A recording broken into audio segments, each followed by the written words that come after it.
வந்து சிவன் வழிபாடு அதிகமாயிடுச்சு. எந்த பக்கம் திரும்பினாலும், ஓம் நம சிவாய அப்படின்னு சொல்லிட்டு எல்லாரும் ஈசனடியில தான் போய் நிக்கிறாங்க. ஈசனே நீ தான் எனக்கு எல்லாம் அப்படின்னு சொல்லிட்டு சிவன நோக்கி தான் எல்லாருமே போறாங்க. ஒவ்வொரு ராசிக்காரர்களும் இப்ப வந்து குறிப்பா இந்தந்த ராசிக்காரர்கள் இந்தந்த சிவன வணங்குனா அவங்களுக்கு சிறப்பா இருக்கும் அப்படின்னு சொல்லிட்டு சொல்லியிருப்பாங்க. அதேபோல மேச ராசிக்காரர்கள் எந்த சிவபெருமான வணங்குனா அவங்களுக்கு வாழ்க்கையில எல்லா வகையான செல்வமும் கிடைக்கும்? சிவபெருமான் சொல்லும்போது பாத்தீங்கன்னா, நவக்கிரகத்துல சூரியனோட அதிதேவதை தான் சிவபெருமான். ஃபர்ஸ்ட்டு அவங்களுடைய ஜாதகத்துல சூரியன் எங்க இருக்கோ, அந்த தத்துவப்படி கும்பிட்டாலும் ஓகே. பொதுப்படியா மேஷ ராசி அப்படின்னு எடுத்துக்கும்போது பாத்தீங்கன்னா, திருச்செந்தூர்ல முருகர பார்த்துட்டு அந்த சைட்ல போனீங்கன்னா, பஞ்சலிங்கங்கள் இருப்பாங்க. அந்த பஞ்சலிங்கங்கள். அந்த லிங்கங்கள வந்து இவங்க ஞாயிற்றுக்கிழமை போய் வழிபாடு பண்ணாங்கன்னா, இவங்க எடுக்கிற காரியங்கள் எல்லாமே சக்சஸா இருக்கும். ஓ!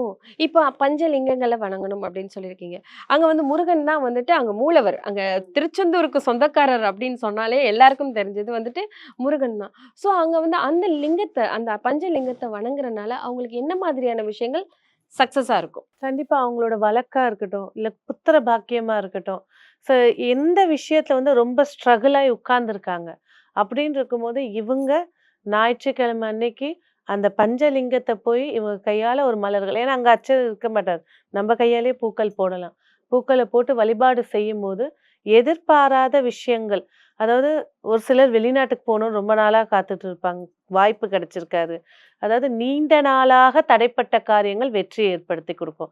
பொதுவாவே நான் மேஷ ராசி, மேஷ லக்னம் அப்படின்றாங்கன்னா, இந்த வழிபாட வந்து வருடத்துக்கு ஒரு முறை அவங்க பிறந்த மாதத்துல, இல்ல அவங்க பிறந்த மாதத்துல வரக்கூடிய தமிழ் படி நட்சத்திரம் அன்னைக்கு போய் வழிபாடு செஞ்சாலும் சிறப்புகளை ஏற்படுத்தி குடுக்கும்.